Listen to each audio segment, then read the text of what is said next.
Queen World of the Insectoid Empire, 2174 AD.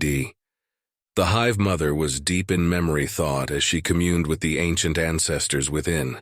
Something she had been doing more of as the stress of running the hives and the state of the swarming caused her to seek refuge in the genetic memory of her ancestors. As she traveled deeper into the past, she kept finding herself returning to the memories of the time when they were alone and living in peace as a thriving civilization, spanning many worlds before the arrival of the unknown animals. A distant ancestor stirred within and whispered in her thoughts, "We weren't always alone, daughter." Memories came to her, and she found herself in a lush jungle full of life. There was a cacophony of animal sounds and a dizzying array of plant life and colors, and the Hive Mother allowed herself to be taken through the memories as her ancestor walked along a well-defined path through the foliage. She heard a sound, and she felt the fear of her ancestor as it fled down the path, trying to reach the nearby hive before the unseen danger got her. She could hear the movement of it as it barreled through the jungle towards her and a distinct sound of rapid tapping against the ground as it pursued her. She had reached the edge of the jungle and continued fleeing towards the entrance of the hive in the distance. She turned towards the tapping sounds when she had gained some distance, and her fear overwhelmed her as the pursuer emerged from the jungle edge. It was dark red and large, as long as 5 hive queens in length, and had a segmented body. Under its armored chitin body, a multitude of short legs accelerated the predator towards her, the rapid tapping sounds increasing in tempo as it finally spotted its prey, and its dozens of legs moved faster to catch her. Its ferocious-looking mandibles clacked together as it started drooling viscous saliva in anticipation of the meal fleeing from it. She turned back towards the hive and ran as fast as she could, hearing the tapping sounds grow louder as the predator drew closer. She sent thoughts to her hive queen, asking her to rescue her as she continued running. She tried to use her wings, but they were not strong enough as they were still developing and not capable of lifting her adolescent body. The hive entrance drew closer, but she knew she wouldn't get there in time, resigned to her horrible fate of being slowly consumed over many hours while still alive.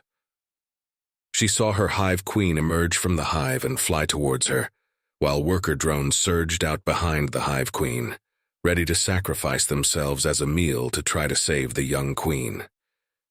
The hive queen flew over and behind her, and she could feel and hear the wings buzzing as the hive queen tried to distract the predator by loitering just out of reach above it, barely piercing the armored chitin with her stinger.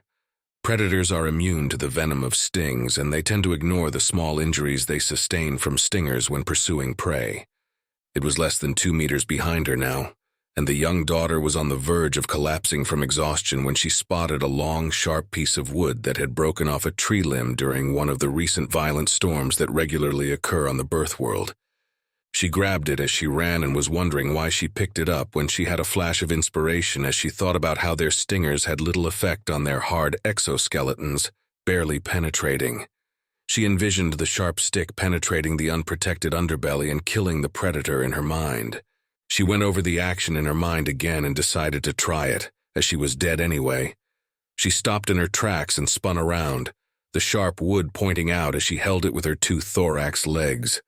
The predator ran right into the sharp wood, and it penetrated deeply through the soft underbelly, piercing through the armored top from the inside, as its heavy body and the speed at which it was moving helped the sharp wood break through.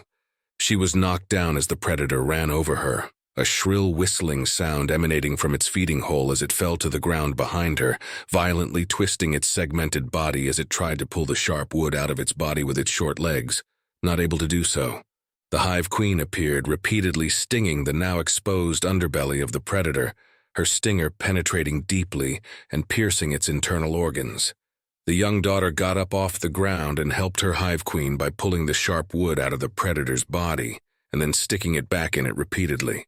Soon the predator was barely moving as it leaked ichor from dozens of wounds, and the young daughter took the stick and stabbed it into the feeding hole of the predator, penetrating its brain pan and finally killing it. It was the first time her race was able to kill a predator, and it changed the course of their history forever. The predators had almost driven her race into extinction, and now there were less than a dozen hives left, when there were once thousands. The Hive Queen had the worker drones find other pieces of wood and sharpen them into points by rubbing them against rocks. The Hive started stockpiling them by the entrances to defend against invasion by the predators, drilling the worker drones on how to use them to pierce the heads of the predators as they entered the small, narrow confines of the tunnels in search of prey. Lunar cycles passed and many rotting predator corpses littered the ground around the entrances to the Hive. They stopped coming to the Hive, leery of the predator graveyard filled with their dead brethren. The young daughter started going into the jungle to lure them onto the open grassland, where the hiding Hive Queen and worker drones would ambush and kill them. More lunar cycles passed, and now there were no more predators in the surrounding jungles, allowing the worker drones to access the bountiful food supplies that grew in them and support many new larvae, increasing the size of the Hive. With her Hive Queen's blessing, the young daughter left in search of other hives, journeying across vast distances with a small army of worker drones and killing any predators they came across. She found the first hive many solar days away, and it was under attack by 4 predators that had entered the hive and were feasting on the larvae. The resident Hive Queen and daughters already dead and half consumed. She killed them with her worker drone army and took the surviving drones of that hive with her, along with the 46 larvae that remained.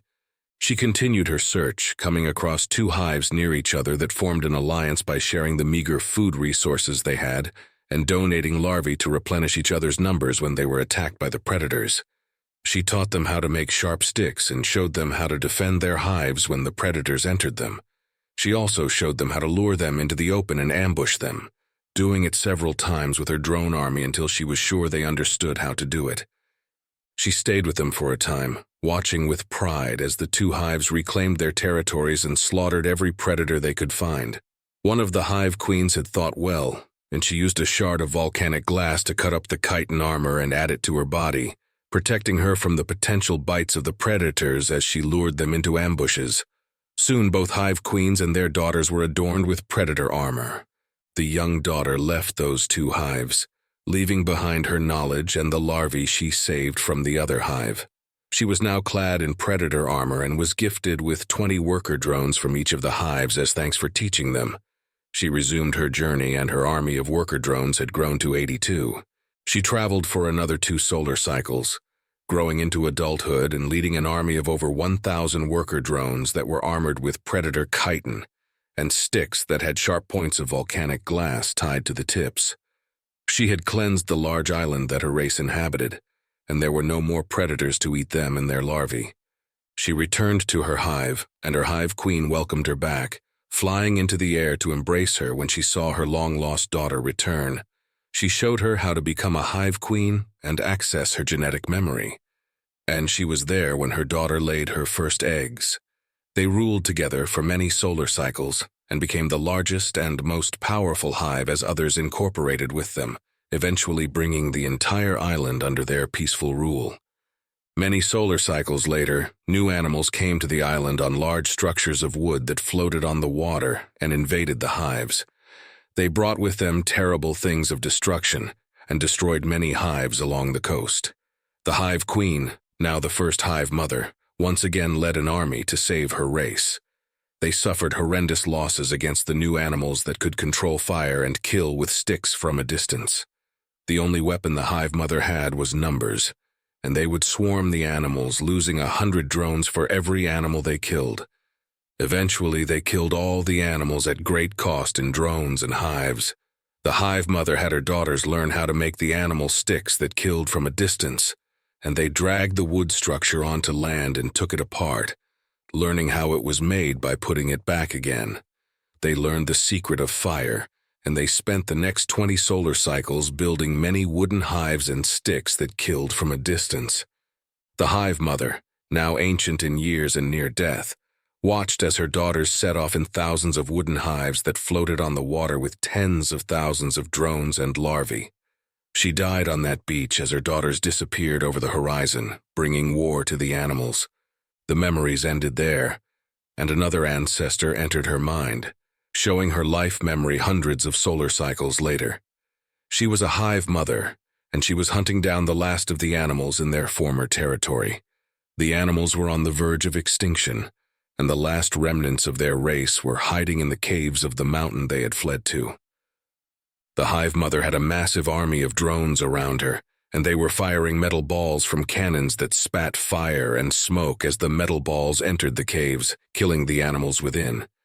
There were thousands of drones climbing up the mountain, wearing chainmail and boiled animal skins, and wielding long sticks of metal that they used to kill the animals.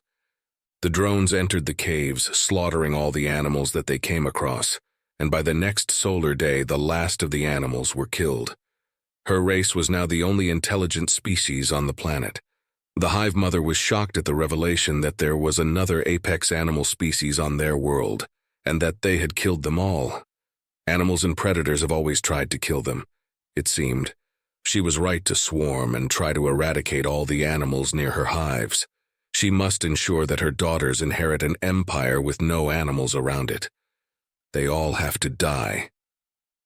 The Hive Mother continued to see the memories of her ancestors as they stirred within and added their stories and memories through the ages.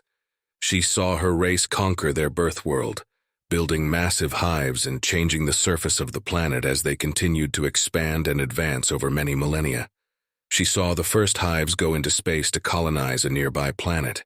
She was there when a Hive Mother discovered how to build an engine that could transport them to other solar systems.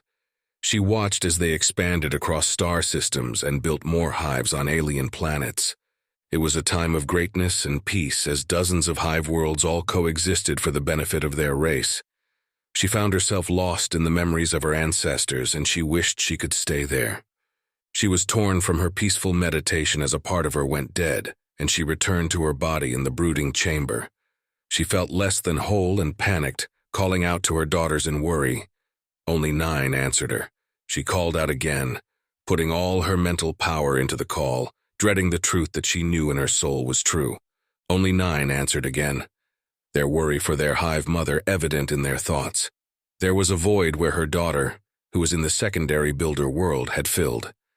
The other one that was there was still in her place, but not answering. Alarmed, she entered the thoughts of the only commander drone that she could access there, and what she saw rendered her senseless. The animals were there, and the thoughts of the commander drone confirmed her worst fear. Her daughter was dead in the hive, and the other one was on the surface in a hive ship with no way to escape. She would be destroyed by the animals before reaching orbit. She was ripped from the commander's mind as its ship was destroyed, and she was once again in her own body, reeling from shock.